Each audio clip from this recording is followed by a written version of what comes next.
Buenas noches a todos, hermanos, hermanas. Voy a compartir algo breve, así Gaby también completa el mensaje que había empezado el otro día, que le faltaban compartir cosas. Quería compartir de Colosenses, una lectura, y con la reflexión, vieron que en el Salmo 25 dice: la comunión íntima del Señor es con los que le temen, y a ellos hará conocer su pacto. En la vida cristiana, el propósito de la enseñanza es el discipulado, ¿verdad? ¿Estamos de acuerdo? El propósito de la enseñanza es que lleguemos a ser discípulos, alguien que aprendió de Jesucristo, que tiene a Jesús por maestro.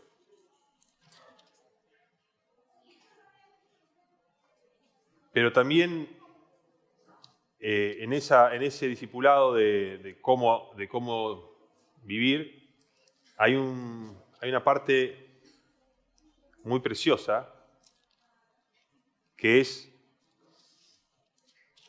el tesoro del Evangelio. ¿Cuál sería el tesoro del Evangelio? ¿Cuál sería la parte más valiosa?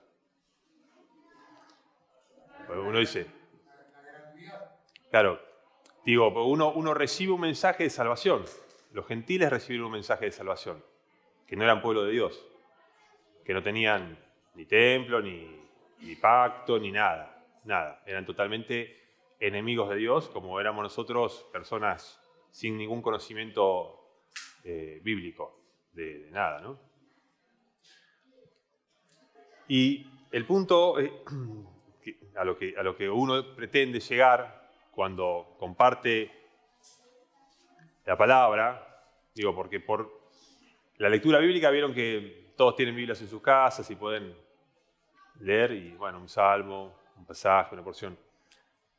Pero realmente creo que la voluntad de Dios es que nos acerquemos a Él y tengamos, ¿no?, el llamado de Juan que dice nuestra comunión íntima.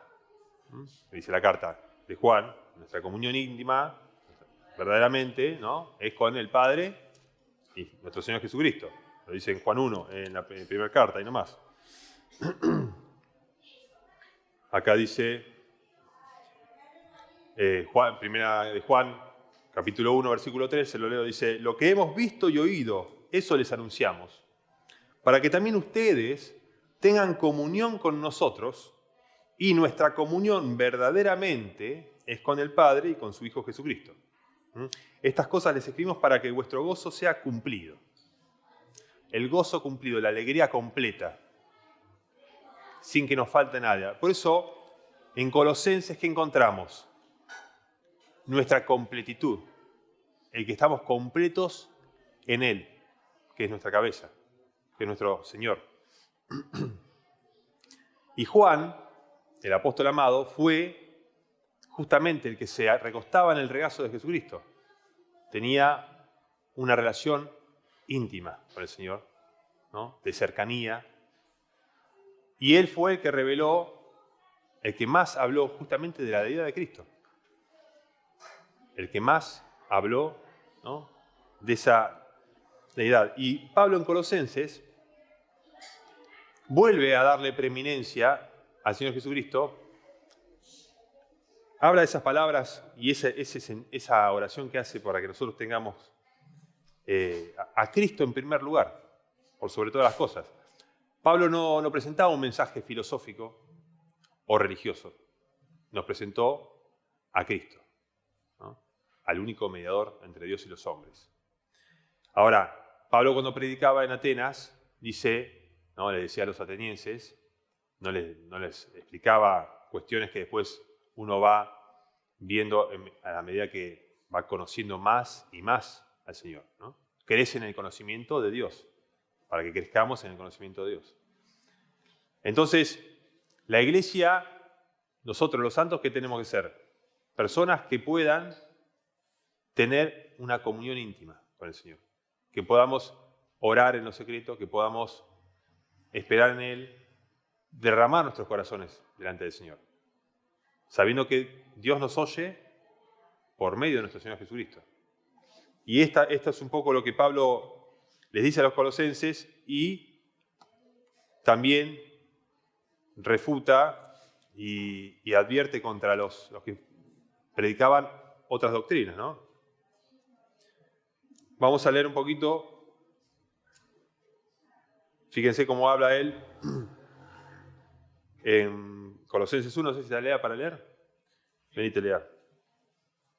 Colosenses 1. ¿Tenés acá? Si no lees acá.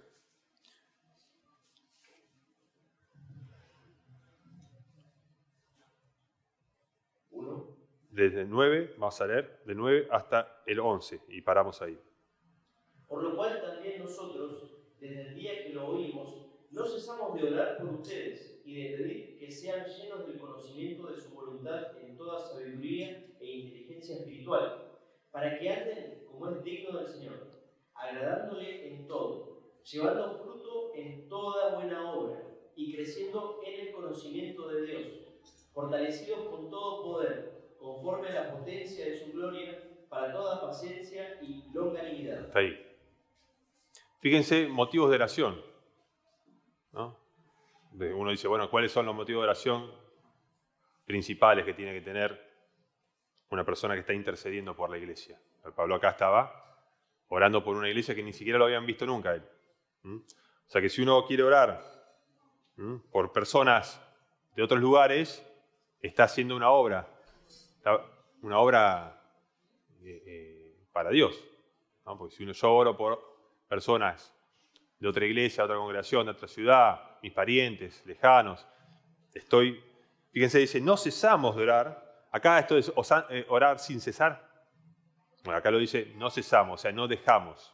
No es que uno pueda estar orando 24 horas de corrido, sino que no cesar es no dejando la oración. Todos los días oro, en todo momento, en todo tiempo. Y de pedir, acá está la petición, que sean llenos del conocimiento de su voluntad. Primera petición, porque uno dice, bueno, yo recibí la salvación, tengo la esperanza, pero ¿Dios qué quiere? Que conozcamos la voluntad de Él. En toda sabiduría e inteligencia espiritual. La sabiduría e inteligencia espiritual se contrapone con las tradiciones del mundo, ¿no? Contra las ideas de la gente, las religiones, los mandamientos de hombre, las doctrinas de hombre, no tienen sabiduría e inteligencia espiritual. ¿Entiende? Cuando las personas son captadas por una secta, por una religión, por una filosofía, son engañadas y no quieren el conocimiento de la voluntad de Dios. ¿Qué es lo que quiere Dios para nosotros? Y uno dice, ¿qué quiere Dios para mí? Bueno, acá lo dice, que anden como es digno del Señor. O sea que el conocimiento no es solamente intelectual. Voy a leer la Biblia, me voy a saber todos los mandamientos. No. Que conozcas la voluntad de Dios hace que vos vivas según esa voluntad. A mí no me sirve de nada si Dios me dice, amará a tu prójimo como a ti mismo, y salgo y al primero que me lo cruzo, lo agarro a la trompada. Al primero que me lo cruzo le miento. Al tercero lo engaño y al otro le falto respeto. ¿Se entiende? Que anden como es digno del Señor, agradándole en todo, llevando fruto en toda buena obra y creciendo en el conocimiento de Dios. Esto lo está orando Pablo. Este era un motivo de oración. Allá los hermanos que están en el ministerio de oración, haciendo el aguante, esto es para que andemos como es digno del Señor, llevando fruto en toda buena obra y agradándole en todo. Debe ser nuestra primera oración. Fíjense que la oración del Padre Nuestro, ¿qué era? Padre nuestro que estás en los cielos, santificado sea tu nombre, hágase tu voluntad. Así como en el cielo, también en la tierra. Nosotros somos los primeros agentes de que la voluntad de Dios se haga en nuestra vida. Nosotros tenemos que orar por nosotros y por los que nos rodean. Y ahí dice en el 11, fortalecidos, ¿cómo dice el 11? Con todo poder, conforme a la potencia de su gloria, para toda paciencia y longanimidad. Tremendo acá. Fortalecidos con todo poder. Y acá dice, conforme a todo poder. ¿Para qué? ¿Vamos a hacer milagros? ¿Vamos a profetizar? ¿Vamos a echar fuera demonios? No. Para toda paciencia y longanimidad. La paciencia y la longanimidad, un ánimo que no decae y que continúa a lo largo de los años, eso es poder de Dios. Solo Dios puede sostener a un creyente hasta el fin. El que persevera hasta el fin será salvo, dice el Señor. Y la salvación no la obramos nosotros, sino que la obra, el que comenzó en nosotros la buena obra, la terminará hasta el día de Cristo, dice Pablo. Entonces, ese pedido, obviamente, es porque Dios responde la oración, nuestras oraciones, y bendice a su pueblo y nos da este poder, dice, con todo poder conforme a la potencia de su gloria. ¿No? Ahí tenía una traducción, Mati. La segunda parte dice, para que puedan perseverar, ser pacientes, alegremente en cualquier situación. En cualquier situación, exacto. En cualquier situación. En cualquier situación eso es lo importante, no solamente en los buenos tiempos, sino en los tiempos malos, en la adversidad y hasta el final. Sigamos el 12 y el 13. Y el 14. Hasta el 14. Con gozo, dando gracias al Padre que nos hizo aptos para participar de la herencia de los santos en luz, el cual nos ha librado de la potestad de las tinieblas y trasladado al reino de su amado Hijo, en quien tenemos redención por su sangre, el perdón de pecados. Acá entonces, ya Pablo nos dice cómo somos, cómo recibimos el reino. Hoy lo que decía Lolo, ¿no? ¿Cómo entró la salvación? ¿Cómo entró el reino? Bueno, nos hizo aptos Dios, el Padre, a través de su Hijo, para que tengamos herencia, ¿no? La herencia de los santos en luz, librándonos de la potestad de Satanás, de las tinieblas, de la mentira, del engaño, y nos trasladó al reino de su amado Hijo. El perdón de pecados tenemos en Cristo, acá lo dice, ¿no? Eso para nosotros no tiene que ser solamente una oración, sino realmente una razón para la que estar agradecidos. Por la que estar agradecidos toda la vida, cada día, porque todos los días necesitamos que el Señor nos perdone nuestras faltas, ¿no? Y acá el 15 hasta el 19, estos versículos son, creo yo, uno de los que más exaltan y revelan la gloria de Cristo, de nuestro Señor. Y esto Pablo se los dice a los colosenses que habían creído y que también tenían que crecer en el conocimiento de Dios. En el conocimiento de Dios en un sentido práctico, ¿no? Inteligencia, ¿no? Conocimiento y sabiduría. Cuando yo digo inteligencia, digo conocimiento teórico, si se quiere, ¿no? Conozco algo. Y sabiduría es practicar en mi vida, vivir de acuerdo a ese conocimiento. Si yo conozco al Señor Jesús, lo que dice, esa es la palabra de la inteligencia. Ahora, si yo vivo de acuerdo a lo que Jesús dice, la sabiduría se hace presente en mi vida. La inteligencia sola no hace nada. Cuando yo vivo de acuerdo a eso, estoy siendo sabio y estoy andando de la mano del Señor. Léele al 15 al 19. Él es la imagen del Dios invisible, el primogénito de toda creación, porque en Él fueron creadas todas las cosas, las que hay en los cielos y las que hay en la tierra, visibles e invisibles, sean tronos, sean dominios, sean principados, sean potestades. Todo fue creado por medio de Él y para Él. Hasta ahí. Él es la imagen del Dios invisible.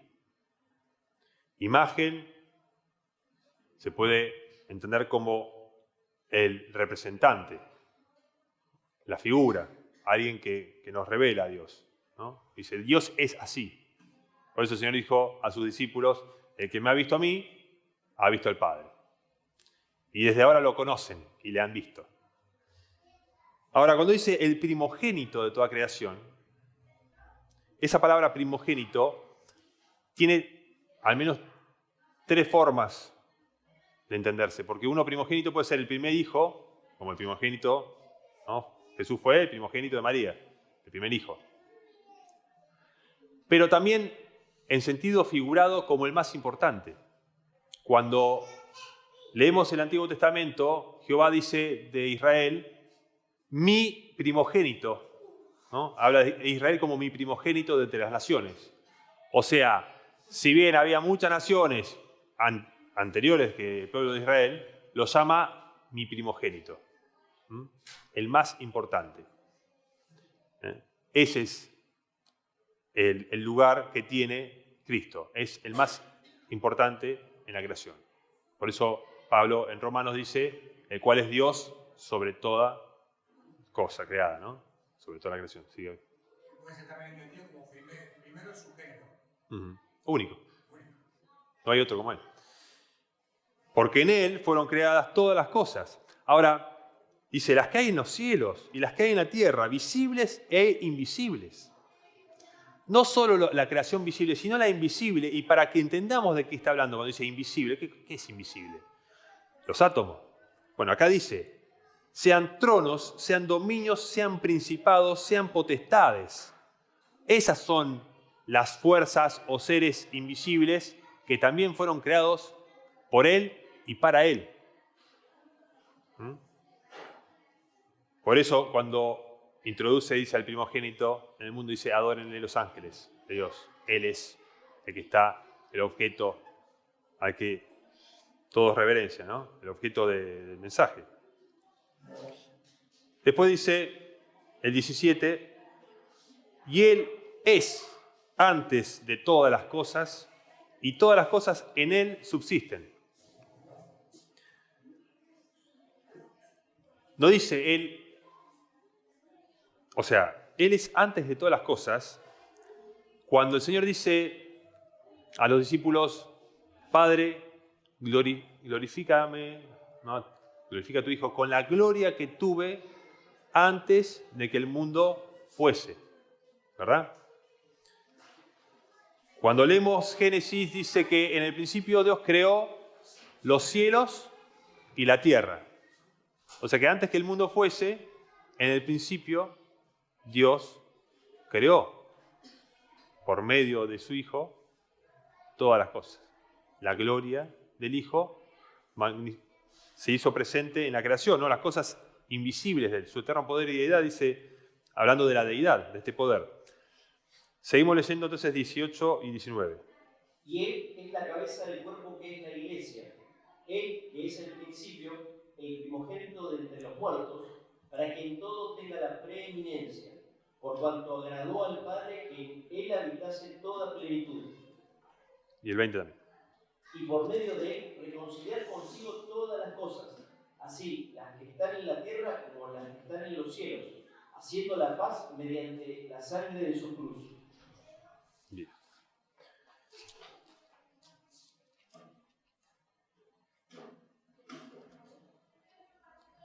Vamos a seguir avanzando un poquito más y llegamos a otra parte. Y el 21 al 23. Y a ustedes también, que eran en otro tiempo extraños y enemigos en su mente, haciendo malas obras, ahora los ha reconciliado en su cuerpo de carne, por medio de la muerte, para presentarnos santos y sin mancha e irreprensibles delante de Él, si en verdad permanecen fundados y firmes en la fe, y sin moverse de la esperanza del Evangelio que han oído, el cual se predica en toda la creación que está debajo del cielo, del cual yo, Pablo, fui hecho ministro. Está ahí. Acá hay algo importante que tenemos que también considerar. La reconciliación. O sea, no tiene sentido hablar de salvación si uno no entiende la reconciliación es para aquellos que quieren, que buscan a Dios. Yo no me puedo reconciliar contra alguien que no reconozco que soy su enemigo. O sea, ¿quién es el bueno y quién es el malo? ¿Quién es el que está siendo perdonado y quién fue el ofensor? De quien perdona. ¿Me explico? Si nosotros no comprendemos que la necesidad de reconciliarme es porque yo vivía siendo enemigo de esa persona, que no es ni más ni menos que mi propio creador, la reconciliación no tiene sentido. Por eso a las personas que se le predica un evangelio superficial, el evangelio falso, no lo lleva al arrepentimiento. No me lleva a decir, bueno, yo vivía, ¿no?, siendo extraño, o sea, no tenía ningún conocimiento ni interés, y enemigo en la mente.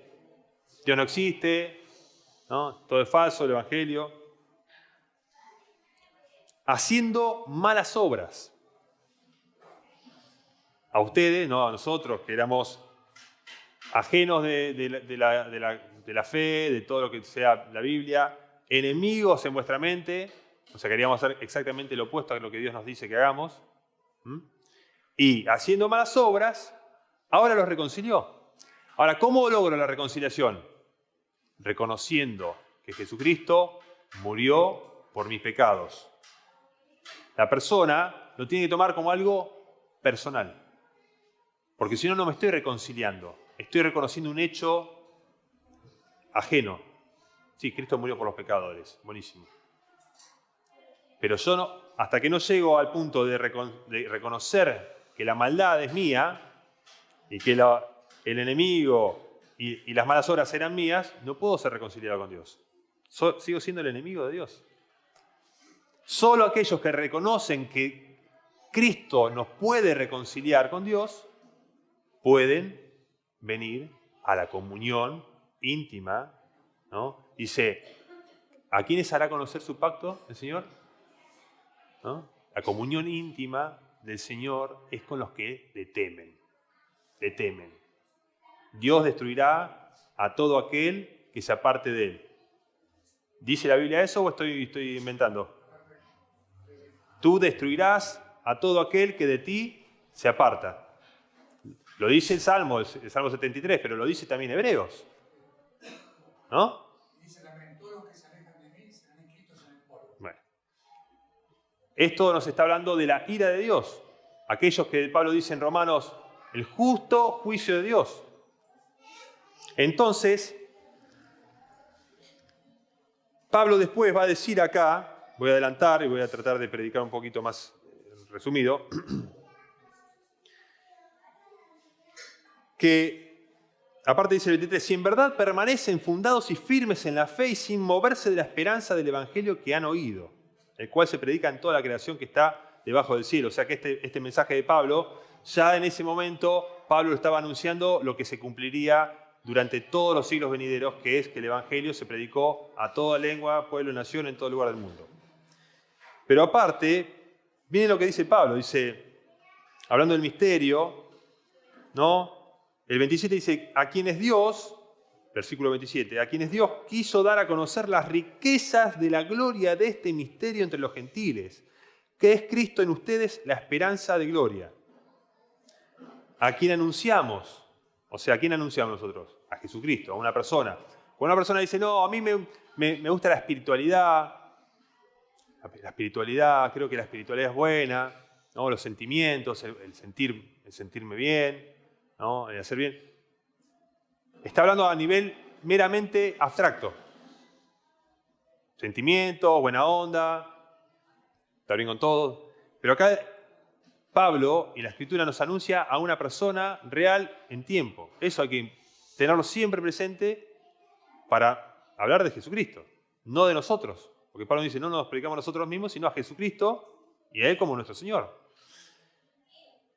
Y dice, a quien anunciamos, amonestando a todo hombre.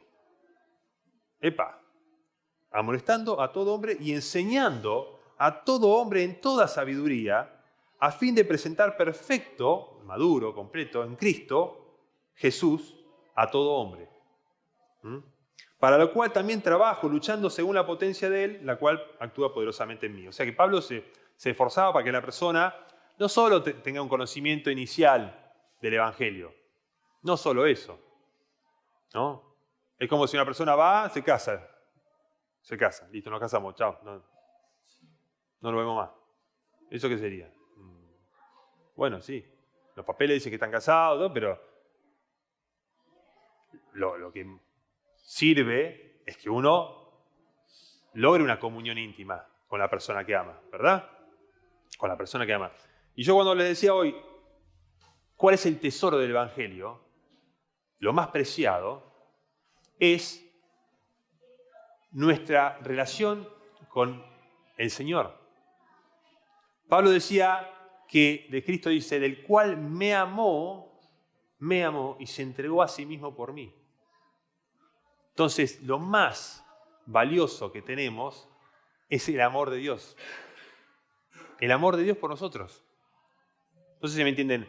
A ver, cuando vos llegás al punto de que decís, lo más valioso que tengo es que Cristo me amó y me rescató, ahí empezás a entender, decir, es la esperanza de gloria y de poder decir, Señor, si vos sos lo más importante, quiero vivir como es digno de vos, agradándote en todo, como dice Pablo antes. ¿Se entiende?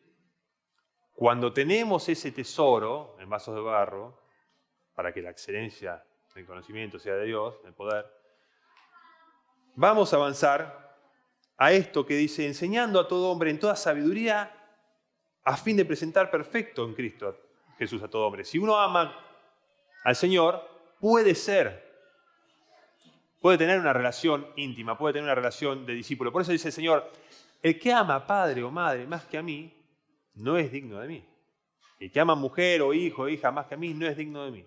El que ama su vida más que a mí, no renuncia a todo por mí, no puede ser mi discípulo.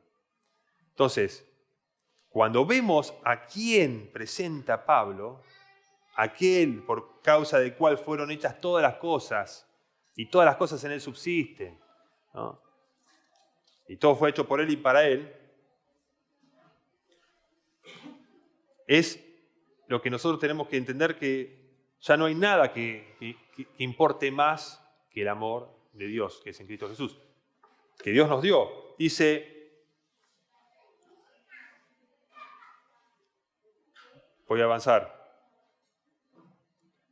porque esta lucha que dice Pablo en el segundo capítulo, dice, para que sean consolados sus corazones, consolados o fortalecidos, o sea que nuestro corazón necesita ánimo espiritual, necesita que... Y fíjense que este amor es dirigido al Señor, porque dice, unidos en amor. ¿El amor a qué? ¿A quién? Pablo dice, el que no amare al Señor Jesucristo, sea anatema. A quien aman, dice Pedro, sin haber visto, en el cual creen, bueno, a ese amamos, al que nos salvó.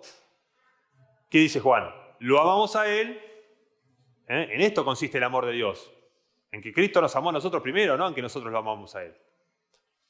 Entonces, unidos en amor, ver la gloria del Señor, ver su grandeza, amarlo por lo que es, por lo que hizo y por lo que va a ser.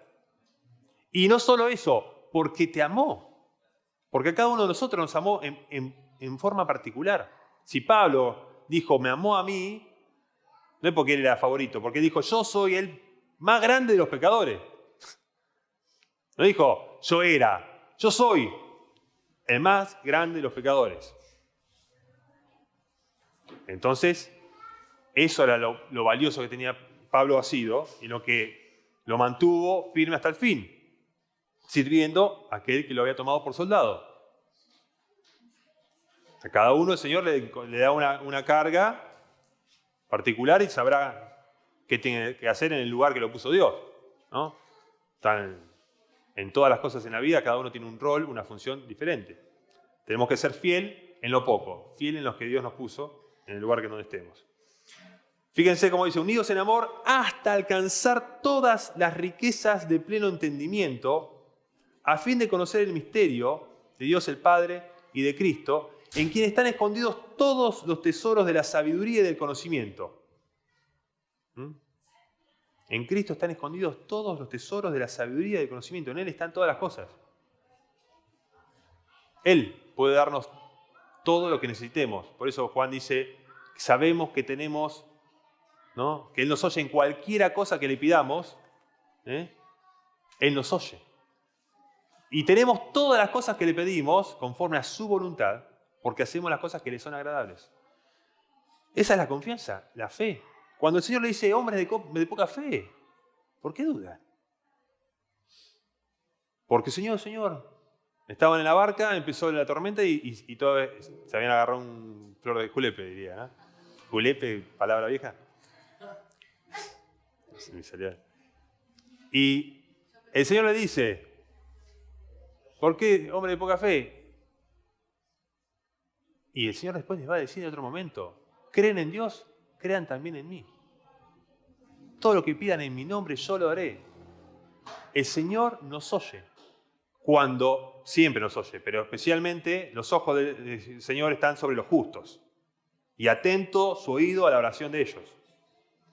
Por eso la oración, con fe, con confianza, está basada no en nuestros méritos, no en que nosotros hayamos hecho algo bueno por Dios, sino porque el Señor Jesucristo, en toda su riqueza de su gloria y de su poder, ¿no? Nos dio la posibilidad de presentarnos delante del trono de gracia en todo tiempo, con libertad, para tener, ¿no? Su ayuda, socorro, nuestro socorro. Todo refuerte es el nombre del Señor, a Él correrá el justo.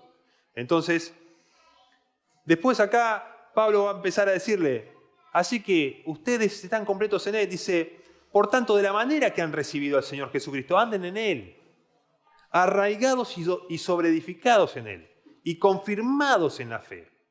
La confirmación, estar firme, es una persona de fe. Hijos ya maduros. No que alguien viene con otra doctrina y te va a ir de la iglesia. No que alguien viene con otra idea y te va a derribar. Dice,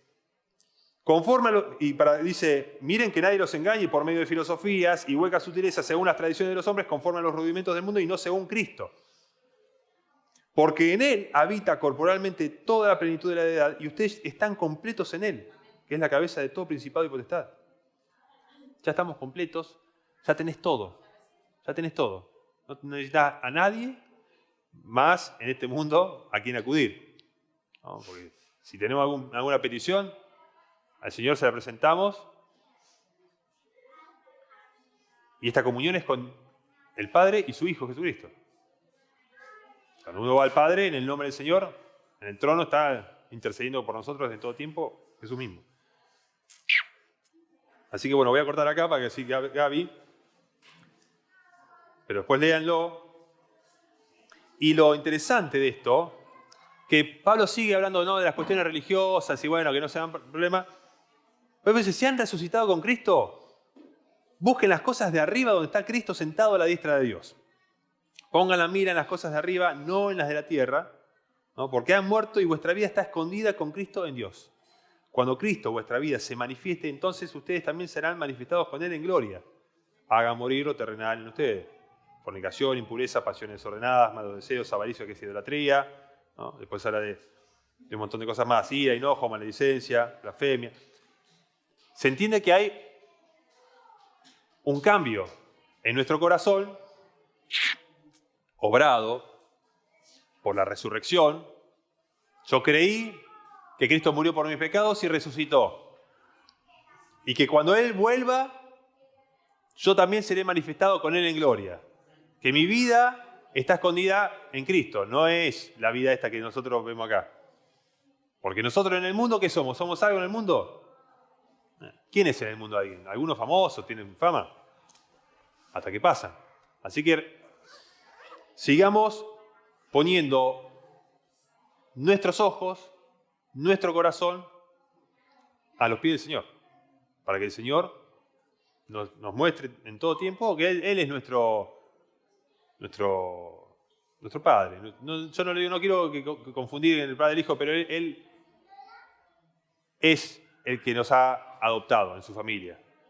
Porque nosotros no teníamos padre. No teníamos un padre espiritual. Sin embargo, Cristo nos hizo hijos de Dios. En ese sentido, es nuestro Padre, ¿no? Bueno, hermanos.